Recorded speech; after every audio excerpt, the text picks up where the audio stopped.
What's up, faves? It's your fave, Miss Renee. You guys, I am back with another good pot of good food for your soul coming up right now. You make me float, float, boy, you really give me high. Ooh, I feel like I'm on dope, 'cause you serve me on a regular. Boy, this cat is wrong. Before you Okay, so another thing that I want to do is in my efforts to grow, because we are on the road to 3K. Yes. So I'm really wanting to get there sooner than later. We're going to do a few new things. Maybe not completely new, but we're going to bring them back, okay? So one of the things I'm going to start doing are lives. I haven't done lives in a long time, at least 2 years. So we definitely want to bring back lives. I definitely still want you guys to connect with me over on Facebook. That's important. Hit me right here, okay? And we're going to start doing a little wind down Wednesdays. Hey, it's chic, it's comfortable. I'm going to be here with all my pillows, and we just going to chop it up. Hey, and do it like the ladies do. Now, guys, you are welcomed in this place. So don't you dare go being a stranger. Okay. Okay, faves. So, all jokes aside, it's time for us to get into this pot of good food. I'm ready to break bread. I hope you are. Now, tonight's conversation is one that I don't remember ever touching on before. It's a serious conversation. And it's something probably long overdue. So our topic tonight is your addiction is not your secret. Yeah. Your addiction is not your secret. So, I don't know if you know where I'm going with it, but definitely go get you something to sip on and join me right here. Let me just say that most of the time, I believe drugs are used to help people cope with an overwhelming situation or an overwhelming life or overwhelming problem.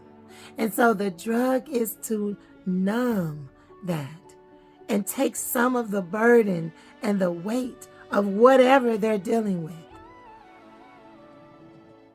I really don't believe that people want to become addicts.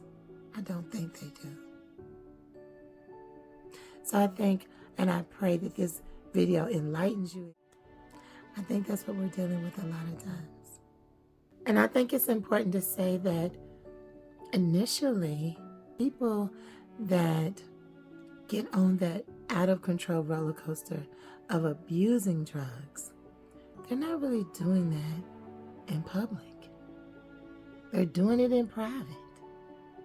And because they're doing it in private, or they're doing it with a few selective people, they don't understand that you doing the drugs in private, they don't get how public it really is. You can see the addiction. You can see it. And I think a lot of times because people choose to get high in closed-in places and places where everyone's not seeing them, that they believe that no one knows.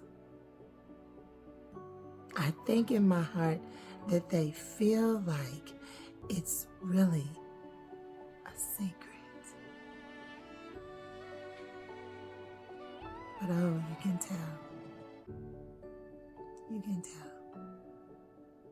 And you can see it. The addiction is very loud. It's not a secret at all. So I want to share a story of my own, in hopes that if you find yourself either being the person addicted to drugs or that person being affected by their addiction. Thanks be to God, I've never personally been affected by drugs, drug abuse. That's not been my issue. However, when you are the daughter of a drug-addicted parent, oh baby, you have a cross you too have to bear. So, for me, you guys, it was my mom, my mother. And my mom was a woman that I feared, but I also had a great amount of respect for her because of the way she carried herself when I was young. My mother was a very stern woman. She was not a lady that liked to joke a lot. She was always very serious to me. We didn't have much of a relationship when I was a child. She was very mean. But she was also a no-nonsense kind of girl. And I respected that. I respected the way she carried herself. She was very professional all the time in my eyes. The way that I looked at her was a class act.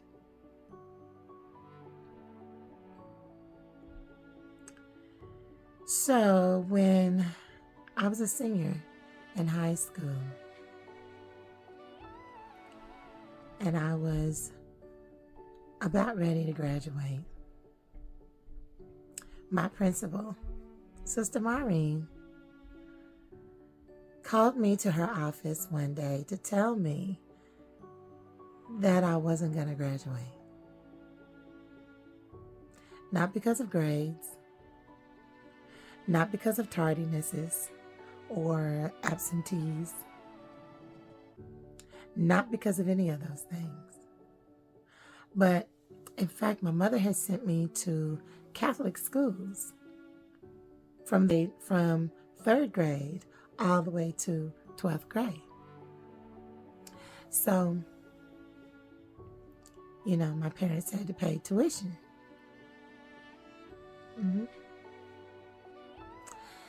And my principal was letting me know that my tuition hadn't been paid.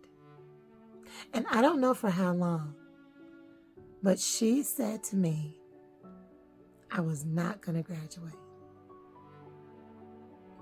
Now keep in mind that this is senior year.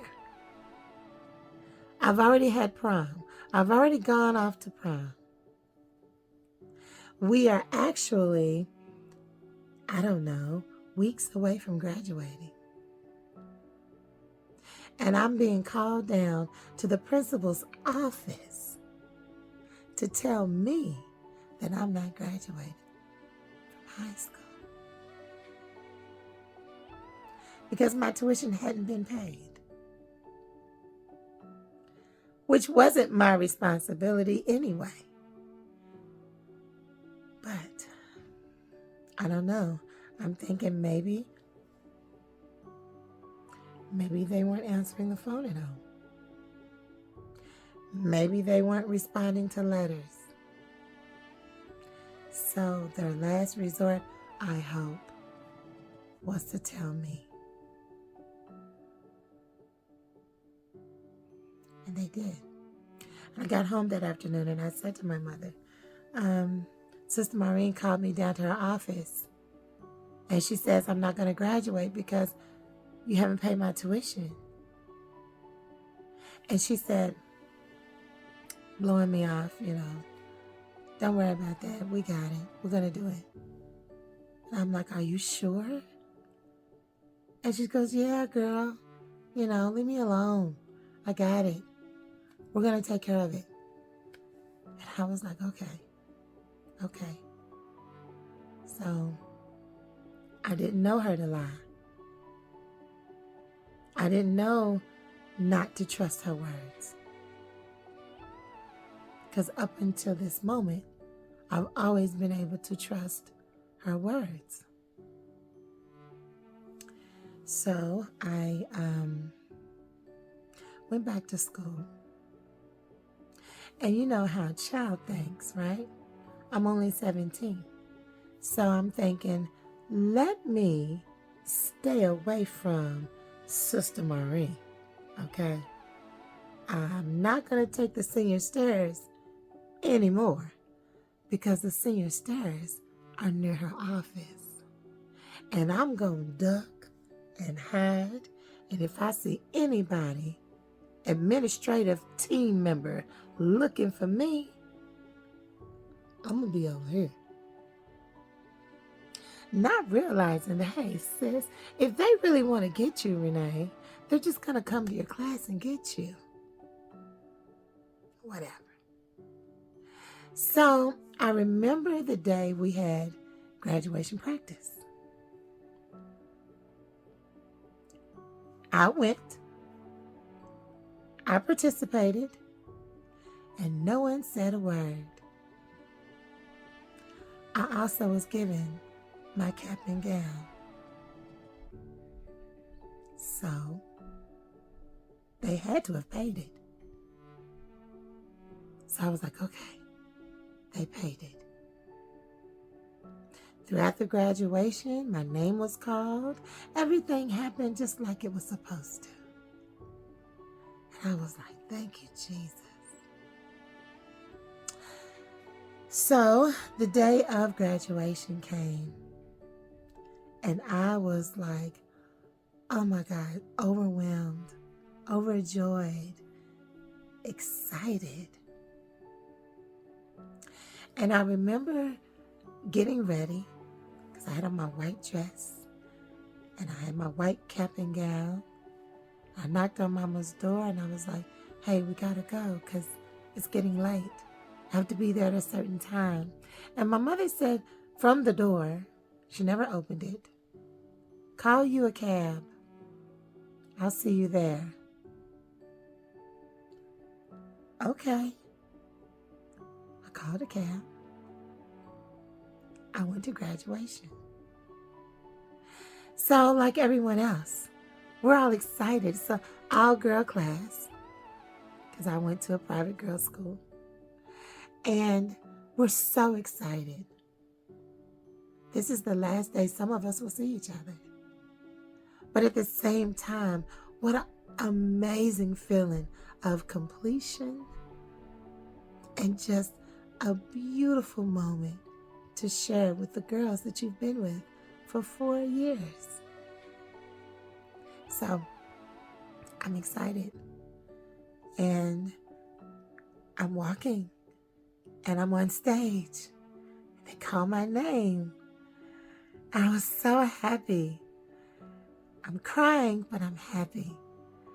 And I get to my seat again to sit down after I picked up my case from the principal and shook her hand. And I go back to sit down, and at this time, they used to stuff the diplomas inside the cases. So when you were graduating, your diploma was already in your case. Well, I opened my case, and I looked at it, and it was empty. It was empty. Oh my God. They didn't pay my tuition.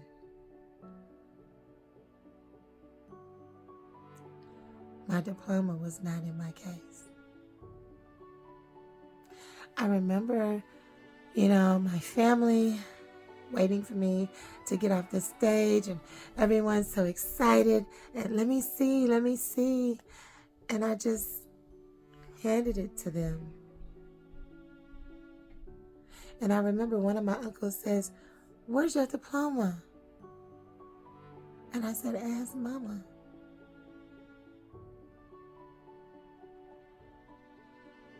She was already gone. Gone back home to get high.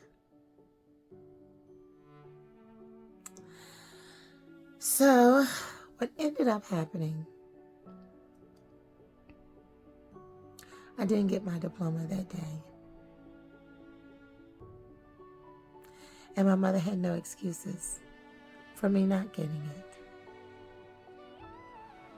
So years later, when I wanted to go to college,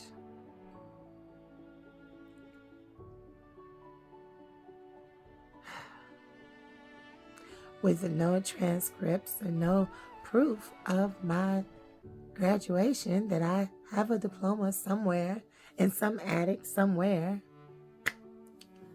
I had to go and get a GED. I remember the instructor. I was married at that time. I was in Fort Stewart, Georgia, Hinesville, Georgia, Fort Stewart. And I explained to the lady what was going on. My situation was very, very different. Very, very unique. I did graduate high school, actually. I just don't have proof that I graduated. Well, the lady said, "Well, it's not that easy to just come in and get a GED.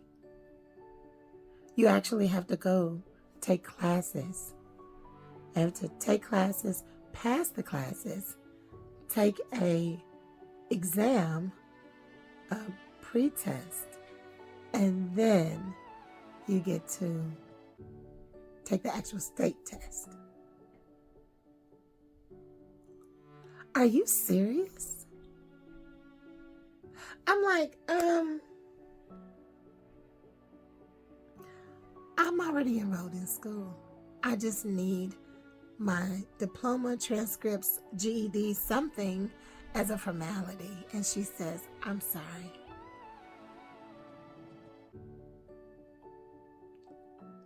I was like, oh, wow. And then she said, "Well, I'll make one exception for you." Okay. If you can take the practice test and you pass the practice test, I'll let you take the state exam. Okay. So, I came back. I took the practice test.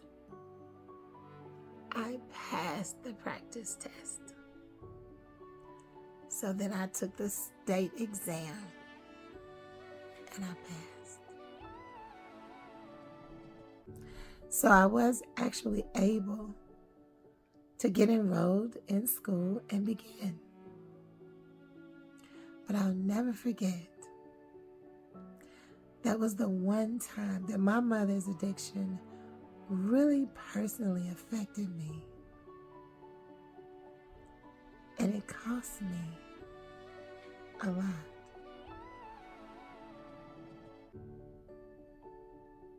Yeah. So if you are struggling right now, whether you're the person with the addiction or you're the family member, let's get help. Let's get help. Your addiction is not a private or secret thing. And although I know you don't want to hurt people that you love, but just the thoughts of you being sick and allowing things to happen to you, it's happening to your family too. So, we gotta do what's right. We gotta stop. We gotta get help.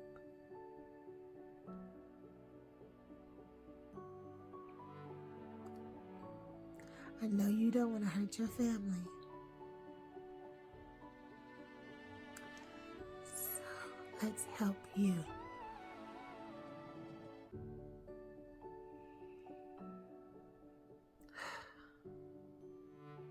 So, you guys, make sure you keep your heads up and your eyes open. It's rough out here in these streets.